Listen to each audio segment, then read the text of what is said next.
The next question that we have is, why did Allah subhanahu wa ta'ala use the word we for himself in the Quran? It is a feature of literacy style in Arabic that a person may refer to himself by the pronoun nahnu, we, for respect or glorification. He may also use the word ana, I, indicating one person, or the third person, huwa, he. All three styles are used in the Quran where Allah subhanahu wa ta'ala addresses the Arabs in their own tongue. Fatwa Lajna ad-Daima.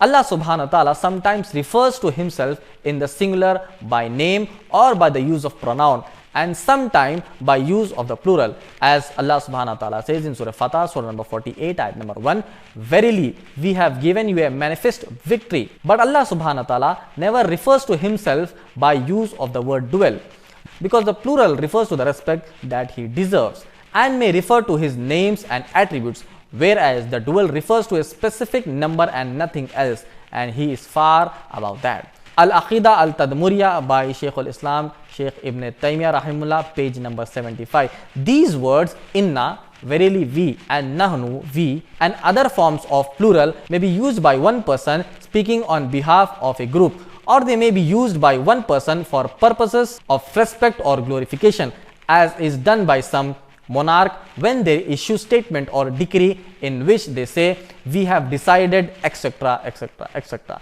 This is known in English as royal plural, that is the royal we. In such cases only one person is speaking, but the plural is used for the respect. The one who is more deserving of respect than any other is Allah subhanahu wa ta'ala. So when he says in the Quran, inna, verily we, and nahnu, we, it is for respect and glorification, not to indicate plurality of numbers. If an ayah of this type is creating confusion, it is essential to refer to the clear, unambiguous ayah for clarification. And if a Christian, for example, insists on taking ayahs such as, verily it is we who have sent down the Quran, and it is we who will guard it from any type of correction, from Surah Hijr, Surah number 15, ayat number 9, as a proof of divine plurality, we may refute this claim by quoting such clear and unambiguous ayah mentioned in Surah Baqarah, Surah number 2, ayat number 163, where Allah subhanahu wa ta'ala says, and your Lord is one God, there is none who has the right to be worshipped but He, the most beneficent, the most merciful. And from Surah Ikhlas, Surah number 112, ayat number 1, Qul huwallahu ahad, say He is Allah, the one and only, and other ayahs which can be interpreted in one way. Thus, confusion will be dispelled for the one who is seeking the truth.